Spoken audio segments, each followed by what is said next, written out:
Olá, gente boa do canal Museu do Agricultor.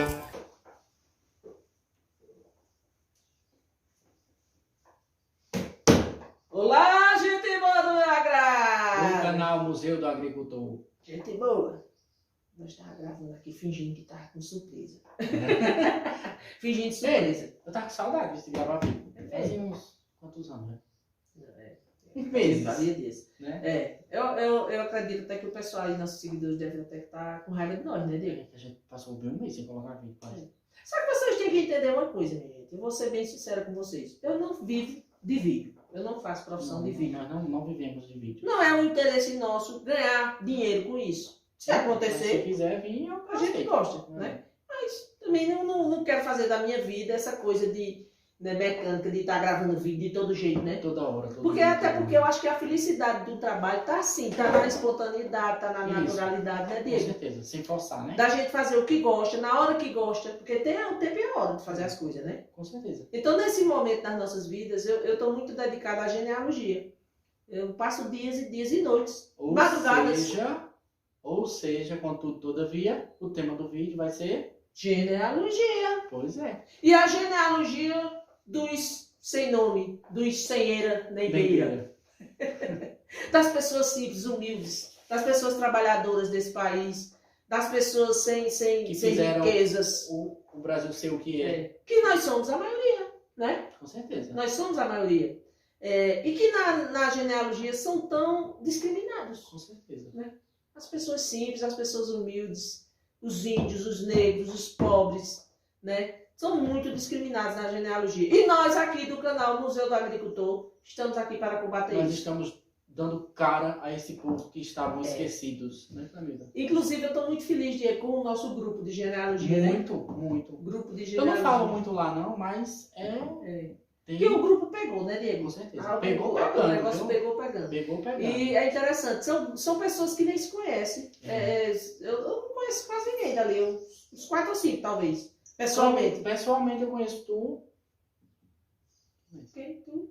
Francisco Adriano, né? Não, tu Não. não conhece ele pessoalmente, Não, né? pessoalmente não, a gente fala com ele. Eu só conheço. Pessoalmente, é tu, que a gente, né, Cajó. É verdade. A grande maioria a gente nem conhece. É porque eu falo de algumas pessoas pensando até que já conheço, mas na verdade Sim, nem conheço Walter, pessoalmente. Walter, exatamente, eu não conheço ainda. Mas assim, é um grupo que tá pegando, realmente virou uma irmandade. Foi. Essa semana a gente ficou num momento tão feliz quando o Rafael encontrou os parentes Foi a dele. família dele aqui em Monteiro, né? Porque, minha gente, engraçado, as pessoas acham que genealogia é só para falar de mortos, de pessoas que já se foram. Não, Mas genealogia serve para você achar família, achar parentes. com certeza. Que foi o que aconteceu essa semana, que emocionou todo mundo do grupo, né? Onde um amigo nosso que procurava não só a genealogia da sua família, mas que procurava a sua própria Algum família. parente vivo ainda, né, da parte do avô dele. Que o pai dele desgarrou aqui do Nordeste, O mais avô. precisamente aqui do sítio Matarina, O avô. o avô, né?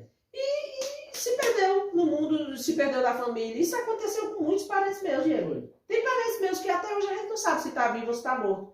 Porque o nordestino tinha muito essa coisa de imigrar, né? E naquele tempo não tinha a tecnologia que tem hoje de informação, De celular, de de cara pra comunicação, toda né? hora, de carta. Perdia o contato e ficava Exatamente. muito... Eu tive um tio, Clâmido, que passou mais de 40 anos sem ninguém saber onde ele estava. Então, assim, foi uma emoção para todo o grupo, né? Porque além da história, da melhorar a sua genealogia, entender sua família, ele achou seus familiares Com de um certeza. ramo, né?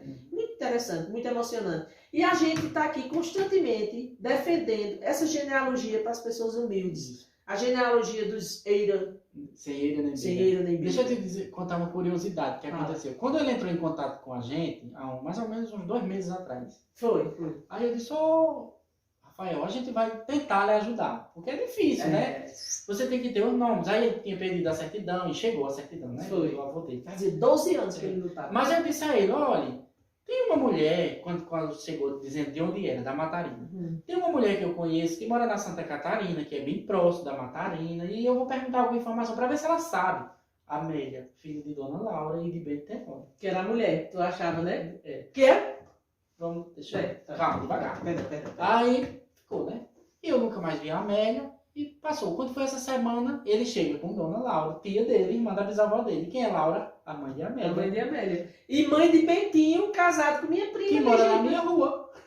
Você vê como o mundo é O pequeno, mundo é gente? pequeno, né? E a gente doidecendo procurando esses parentes dele. Mas é Isso. porque os sobrenomes estavam um pouco fora, assim. É, mas E aí deu a muito gente conseguiu trabalho. ligar, né? E ver que até o padre Damião entra nessa jogada. O Diego, o que eu achei tão interessante foi como ele achou, como ele de fato localizou. Foi, através do time de futebol. Do time de futebol. Ele viu uma página do time de futebol da Matarina. Até ele falou comigo, disse, meu Deus, esse pessoal aí, tu conhece? Eu digo, é porque ele viu que eu seguia ele, né? É. Eu digo, aquela região ali de Santa Catarina, Matarina, eles são conhecidos por ser bons de bola, tem uns times muito fortes e tal. Ele disse, tu acha que vale a pena eu entrar em contato com esse pessoal, divulgar em rádio para ver se alguém disse, com certeza.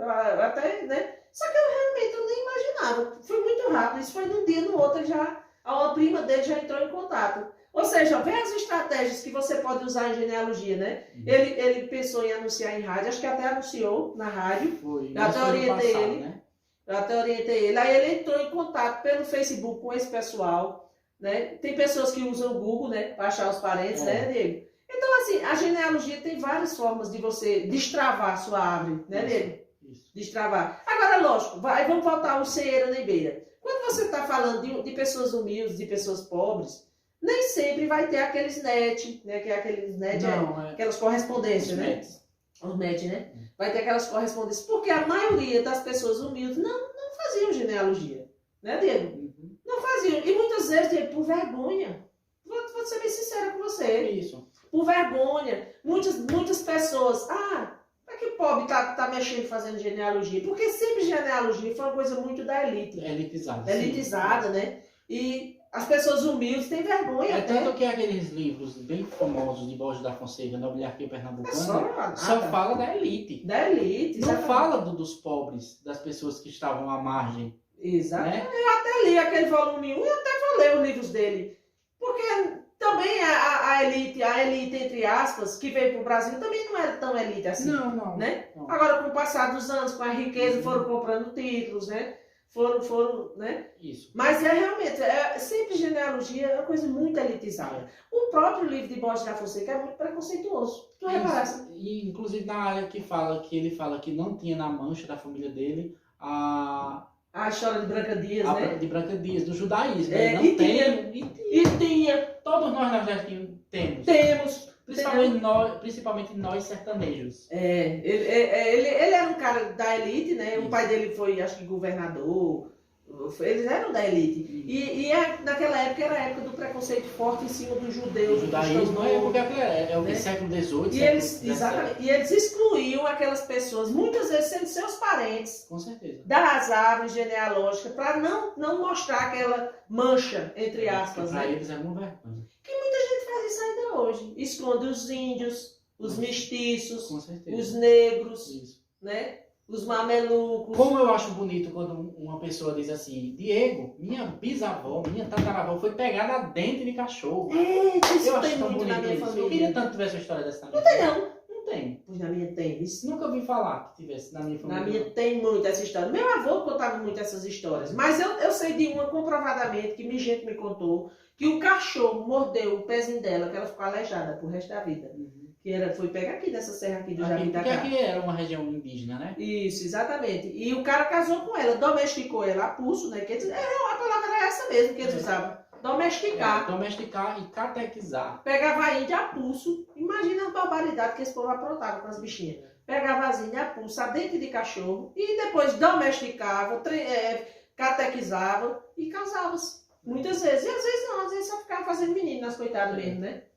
Diego, tem aqueles famosos, uma coisa que eu tô tendo muita raiva de ler os livros, principalmente os livros de registro civil, aquela história de filho ilegítimo. Isso. Tá aqui, tá me dando ódio, eu tô agarrando ódio daquilo. E a gente diz, gente, por que tanto? Eu até comentei com tu, por que tanto filho ilegítimo? Não tô entendendo isso, mas aí depois a gente descobriu por quê. Não era ilegítimo. Não, era legítimo. Era legítimo, porque os pais eram casados na igreja apostólica romana. É. Agora, por causa de uma questão de lei, do dia para a noite, Foi. transformaram as pessoas, os casamentos legítimos e ilegítimos. Para eles só o que valia era o casamento civil. Isso. Aí coloca lá, aí você vê, muitas vezes as pessoas ainda hoje têm vergonha de dizer, eu sou filho de uma quenga, né? Tem essa história, né? Não vai falar no palavreado normal, né? É, devagar. Não, eu falo mesmo, porque quando bota ilegítimo, tá a intenção que é filho de quenga. Não é, é filho de casamento normal. Ainda que não fosse, você nasceu daquele casal. Com certeza. Né? Quem te legitimou foi Nosso Senhor, a partir do momento que você foi concebido. Então eu boto filho bastardo nas árvores. Tem Com que certeza, botar. tem que botar. Tem que botar. Meu bisavô mesmo teve filho fora do casamento. Eu botei. Todo mundo sabe quem era filho de fato, eu botei e boto. Né? Tem até uns histórias meio cabeludas aí na família de filhos que são, mas eu não botei em respeito, né, às famílias assim. Não boto. Mas quando é uma coisa que todo mundo sabe, eu vou lá e boto. Porque a genealogia, minha gente, se faz com Doido para verdade. levar uma pizza. Genealogia se faz com verdade. Não adianta você. Se lembra que o Rafael disse com a gente lá, Seu Zé né? Rafael. Seu Zé Rafael? Zé Rafael, primo do... Do que a gente falou, né? De profissional. Ele falou uma coisa que eu nunca esqueci. Ele disse: você vai começar. Quando a gente estava iniciando, né? Como foi que ele disse? Vai, diz aí. Vocês vão descobrir muita coisa. Boa e ruim. Boa e ruim. Vão descobrir quem é ladrão, cangaceiro. Na minha já descobriu um monte de cangaceiro. Tudo no mundo, né? Tudo no mundo. E ele está descobrindo mesmo. E é um orgulho, minha gente. Mas a gente não tem que ter vergonha porque isso é história. É história, Nós é não nossa temos como história. apagar. Quem somos nós para julgar as pessoas que viveram há 100, há 200 anos? Porque até que a gente tem o que eu digo direto, que nós temos que entender o contexto que eles viviam. É diferente do que a gente vivia hoje. Do que a gente vive hoje. O contexto da época que eles viviam era diferente. Eu vejo muita gente aí se orgulhando de pessoas que tinham brasão, de pessoas que tinham títulos, patentes. Você sabe o que aquela pessoa fez para ter aquilo tudo? Eram escravagistas, Isso. pegavam índios, assassinavam, obrigavam a ser escravos. Com certeza. Então não tenho tanto orgulho desses brasões, desses títulos, não. Que muitas vezes aquilo foi construído a sangue. Muitas patentes compradas. Compradas com sangue dos outros, dos pobres, dos humilhados. Então, eu quando eu vejo aquelas árvores todas fantasiadas, não que eu esteja dizendo que todas as pessoas que tinham aqueles títulos eram más pessoas, não. Mas a gente sabe que muitas daquelas pompas, daquelas glórias, daqueles títulos, daqueles brasões foram construídos em cima da miséria do nosso povo. Não é, Diego? Fala a verdade, não nega não, Diego. Não é verdade. Não é assim? Com certeza. Então, assim, nós não somos ninguém para julgar a história dos nossos antepassados. Eu tenho na minha família pessoas escravagistas. Se você analisar bem, era o que se fazia na época. É o que eu disse, é o contexto da época, né? E aí a gente teve pessoas que se prostituíram, claro, tinham. A gente sabe as dificuldades que essas pessoas passaram. Eu tive pessoas que entraram no cangaço, como o Adolfo Meia-Noite, aqui do Jabitacá. Da Volta, né? Da Fazenda Volta, que era do Severo misturado com Brito. Ele entrou pro cangaço, mas teve uma história. Nobre também, né? Exatamente, do Ricardo Brito Nobre. Teve uma história, tudo tem uma história. Né? Lampião teve sua história de revolta. Né? Antônio Silvino teve, todas essas pessoas têm. Então, se são parentes, minha gente, vamos registrar nas nossas árvores. Não interessa a sua história, não interessa como viveram, o que fizeram para sobreviver. O importante é que o sangue nos une, a genealogia nos une, né, Diego? Isso. E os sem eira e nem beira também são gente e merecem estar. E nós estamos fazendo, né, Camila, um trabalho aqui, principalmente na nossa cidade, de dar, vamos dizer assim, botar essas pessoas em seus devidos lugares. Exato. Porque muitas dessas pessoas estão esquecidas no tempo, ninguém sabe que elas existiram. E nós estamos achando essas pessoas e estamos ligando nas árvores. Isso. É uma alegria muito grande quando a gente consegue entender uma família, né, Diego? Com certeza. Como se formou e tudo. E quem quiser fazer parte desse grupo, né, que isso, na verdade, é uma luta que a gente está fazendo, né? Além de uma pesquisa que a gente está fazendo aqui na nossa cidade, é uma luta de revelação, né? É uma luta histórica. Então, todos estão convidados. Quem quiser participar do nosso grupo de genealogia, é só passar o zap, né? Genealogia Parabucana. Genealogia Parabucana. Explica o nome aí, foi uma ideia tua. Diz aí como é esse nome. E o que quer dizer Parabucanos? Parabucanos é porque é uma mistura dos paraibanos com os pernambucanos, principalmente na nossa região, que teve muito esta mistura, essa miscigenação, né, de pernambucanos com paraibanos. Porque a gente entendeu que a nossa região do Cariri paraibano, pelo menos esse Cariri aqui de O baixo, que eu quis dizer é assim, aqui nós estamos em uma cidade localizada no estado da Paraíba, porém foi colonizada por pernambucanos, por isso parabucanos.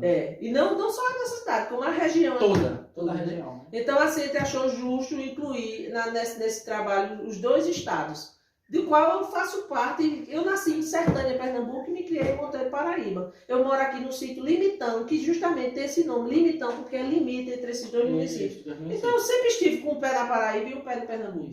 Com muito orgulho, tenho muito orgulho eu tenho uma tia, desses dois estados. Eu tenho uma tia, irmã de minha mãe, que mora à porta da sala da casa dela, terreiro da sala, que a gente chama, né? Assim, aqui no o terreiro da sala, o terreiro da frente, frente. É na Paraíba. E o terreiro da cozinha é no Pernambuco. É uma realidade. Aqui no sítio Queimadas lá no Mocó, na minha região. Exatamente, no Mocó. Lá, Mocó é limítrofe com Pernambuco, né? Então é isso aí, minha gente. Eu sei que esses temas que a gente dá é pra atingir mesmo. É pra, tipo assim, desabafar mesmo, né? A genealogia dos Ceieira nem Beira. Porque, na verdade, é como eu me sinto. Eu me sinto que, assim, eu estou, juntamente com o Diego, com esse grupo, assim, fazendo uma revolução genealógica, né, na nossa região. Porque quando a gente começou esse trabalho, quantas árvores genealógicas tinha aqui do nosso município? Era contado das famílias, né? Eram famílias tradicionais. Tradicionais. 5, 6, 7, no máximo 10 famílias, vamos dizer. Que estavam todos interligados por casamentos. Né? E hoje, se você abrir aí, de São João do Cariri até aqui em Monteiro, você vai ver o tanto. Eu acho que quando nós temos nesse trabalho, Diego, nós passar a vista nesses livros, nós vamos deixar aí uma boa contribuição. Porque tem sítios aqui, principalmente sítios circunvizinhos ao nosso, que nós estamos fazendo uma revolução lá. E você na sua cidade, pode fazer no seu estado, pode fazer isso também. Com certeza. Está convidado a participar do grupo de genealogia Ceieira nem Beira. Eita, já criasse outro grupo. Não, vamos ficar nisso mesmo, dos parabucanos. Mas é porque, assim, o nosso foco é esse, é a genealogia dos humildes, dos desprovidos. É porque esse termo ceieira nem beira é um termo que era muito utilizado, principalmente na questão dos engenhos, né? Porque tinha aquela questão de eira, beira e tribeira, tu sabe, né? Não, na tribeira não. Porque era assim, eira, beira e tribeira. Era de acordo com o tanto de telha que tinha na frente da casa. Se eram as eiras, beiras que era demonstração de riqueza, né? Cada uma daquela era uma demonstração de um patamar de riqueza. Né? Quando tinha tribeira é porque a pessoa era muito rica. Né? Então nós e quando não tinha beira nenhuma. Nós não tinha nem eira, nem beira, nem só tinha os frechá. E as palhinhas de coco. Pois é. Então, cheiro no ovo do zóio e na tábua do quê? Até o próximo vídeo, pessoal, de genealogia. E sejam felizes e continuem fazendo genealogia da família de vocês. Vocês vão ter muitas surpresas. Escrevam aí o que eu e o Cleber estamos dizendo. Muitas surpresas vocês terão. Exatamente. Valeu, pessoal.